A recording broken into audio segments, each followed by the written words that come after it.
Okay, we have Mekhi Wingo from LSU, and he wants to say some words first. I just want to say how you all doing. That's good. How you all doing? Okay, we'd like to open up for questions. Where would we like to start? Okay, right here in the front, first row. Mekhi, Clint Schweitzer, Starcade Media in Missouri, where you used to play. Yes, sir. St. Louis, right? So Yes, sir. you've been at LSU now. You transferred from Missouri. Just kind of what went into that decision for you? And now that you've been on hand and made an impact and looking at another big season, and you play the Tigers next year. So what's the transition been like from Missouri to LSU for you? Transition has been smooth, and the guys back in Missouri, we still had that love and bond. I just ran into them upstairs. It was all love, man. So I really enjoyed seeing them. But, I'm happy to be at LSU. The transition has been smooth, and, I'm loving Baton Rouge. Can't complain. Second row on the left. Chris Farble in KSOU 81 FM. As you mentioned, you will be coming back to Mizzou this fall to play the Tigers for the first time as a member of LSU. I just want to ask, does that game being against your former team and right where you grew up, does that game have any extra meaning to you this fall?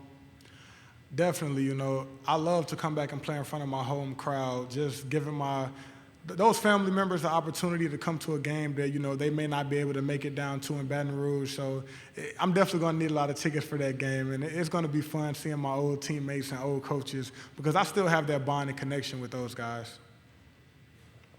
Front row here on the right. Hi, AP Stedham, AP and Kelly, as we see at syndicated radio. Mekhi, what does this team have to do to get better defensively? A couple areas for you.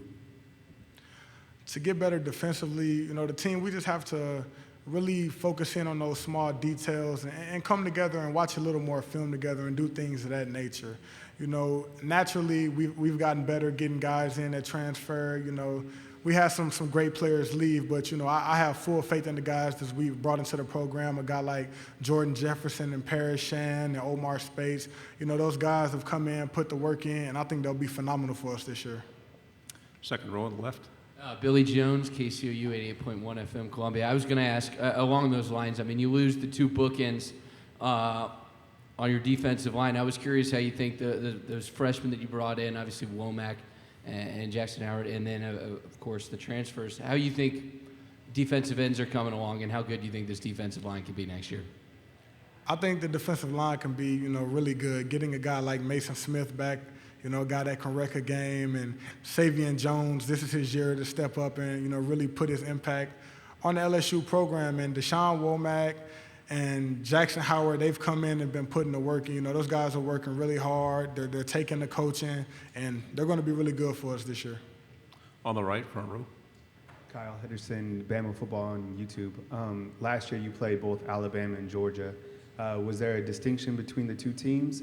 And do you feel that Georgia has surpassed Alabama in terms of being the pinnacle of college football?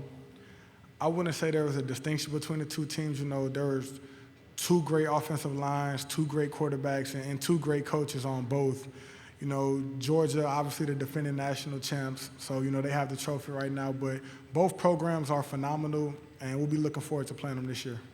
Left side, front row.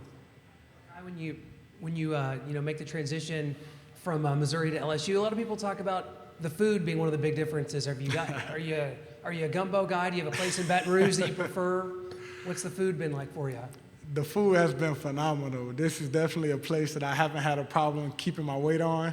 So, at first I didn't really vibe with the crawfish, but, I grew into it and, it's really good now. I'm not too much of a gumbo person, but a few spots, I like to eat, a spot called Raoul's. There's a spot called Gino's.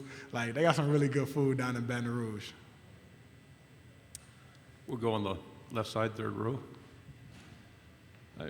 Tyler Shaw with KBTX TV and College Station. Last year the team kind of ended the regular season on a sour note with that loss to A&M. So how much are you looking forward to playing them this year and kind of maybe, riding that ship? I'm looking forward to playing every game this year, but, we're keeping all our focus on week one, which is Florida State right now, because, if we want to get to that end goal, which is winning a national championship, we're going to have to take it week by week. So we have to keep all our focus on week one right now. What's the excitement level around Baton Rouge, and how might it differ from last year? You know, it's going to be very exciting this year. Just, you know, we have some of the best fans in the country. You know, they're going to come out, support, and we get some great players back. So it's going to be a phenomenal feeling in Baton Rouge. Left side, front row. Noah Groninger, Starcade Media. Just being at LSU down there in Baton Rouge, what sets that apart in the SEC? You know, a Saturday night in Death Valley, there's nothing like it. When you walk out the tunnel and there's 100,000 fans screaming, you know, that's a different atmosphere that, you know, a lot of stadiums don't necessarily get to experience week in, week out. And there's just an expectation and an aura when you're an LSU football player, you're stepping on that field, that you got to give it all you got week in, week out. Right side, front row. AP Stedham, AP and Kelly, as we see it, syndicated radio. Mekhi, what do you think the difference will be with Harold moving inside, Harold Perkins? Harold Perkins is a great player, and he's going to be able to wreck a game no matter where he lines up on the field. He's great off the edge, but I've also watched him throughout the spring get better and better at playing more in the box. So I think he's going to be very effective for us no matter what spot he ends up playing in. Second row, left side.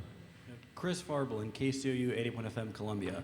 And as you mentioned, Harold Perkins had a great freshman year last year, one of the best freshmen in all of America. I want to ask you, was there a moment, whether it was in a game or in practice, where you saw him and you realized that even with all the great athletes you have there, that he's really a special, just one-of-a-kind player? Yes, it was actually the practice before the Mississippi State game, the game where he really exploded onto the scene.